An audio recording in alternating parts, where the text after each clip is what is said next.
자, 헌재 국회가 주장한 탄핵 소추 사유 5가지를 모두 인정을 했어요. 계엄 선포, 군경 투입, 포구령 발령, 그리고 선관위 압수수색, 법조인 위치를 파악하려는 그 시도에 대해서 모두 헌법 위반이고 헌법기관의 독립성을 침해했다. 국민의 신임을 중대하게 위반했다라고 그렇게 선고를 내렸는데 두 분께서는 이 사안 가운데 특히 인정하고 앞으로 또 굉장히 좀 인상 깊게 봤던 그 내용이 무엇인지 궁금합니다.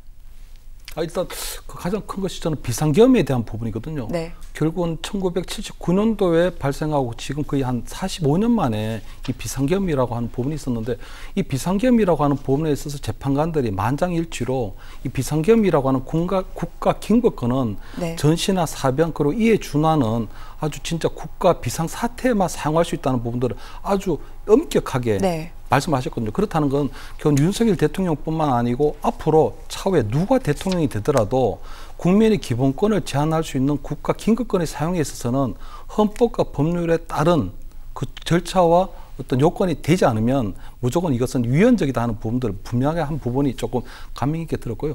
두 번째로 보면 결국은 어떤 윤석열 대통령 측에서는 계속적으로 질서 유지를 위한 국군이 이 군인들이 네. 국회에 투입됐다고는 하지만 그런 부분들에 대해서 재판관들이 시민들의 저항으로 막아냈다. 윤석열 대통령은 아무 일도 일어나지 않았다고 얘기를 하지만 그런 부분들을 시민들의 저항으로 막아냈다고 네. 하는 부분에 있어서 어떤 국민 주권주의라든가 이런 부분들을 아마 재판관들이 좀 높게 평가하는 부분이 있거든요. 그래서 아마 그런 부분들은 아마 재판관들이 그 부분에서 좀 높게 평가한 것 같고요. 마지막으로 볼 때는 결국은 헌법재판관들이 야당의 태도에 대해서도 문제를 지적을 했거든요.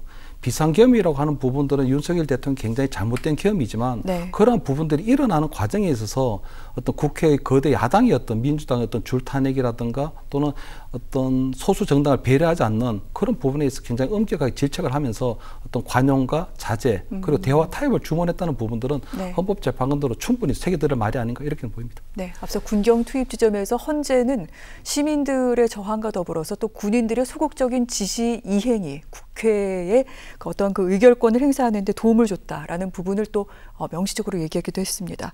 최 교수님께서는 5가지 사유 가운데 어느 부분을 좀 주의 깊게 들으셨습니까? 전 5가지 사유 어느 하나 따로 그 중요성을 상대적으로 낮게 평가할 게 없는 네. 것 같아요. 하나같이 대의민주주의, 국민주권 위반했다라는 얘기를 정확히 했고 말이죠.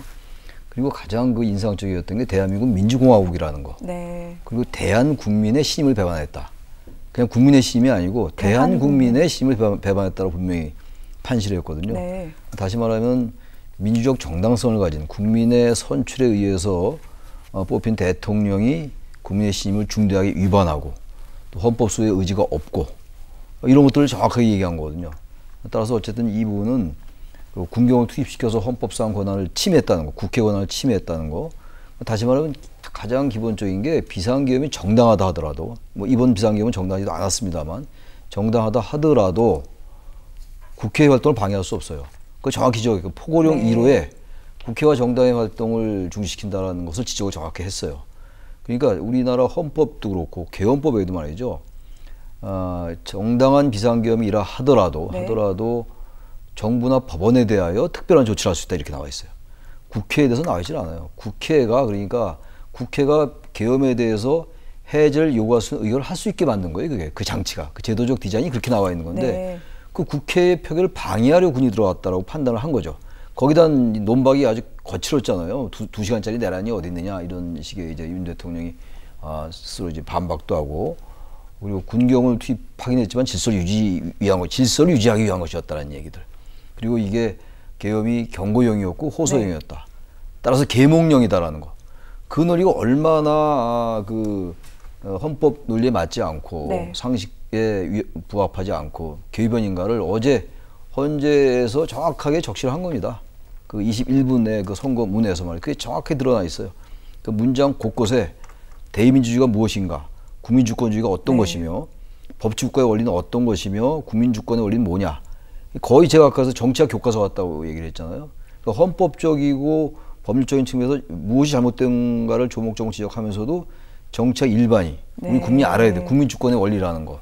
우리 국민들이 다 알고 계세요. 국민주권이 뭐고 인민주권이 뭐라는 거. 민주주의라는 건 기본적으로 주권이 국민에게 있는 제도를 얘기하는 네. 거거든요. 이게 자유주의하고 다른 거거든요. 그걸 정확히 얘기한 겁니다.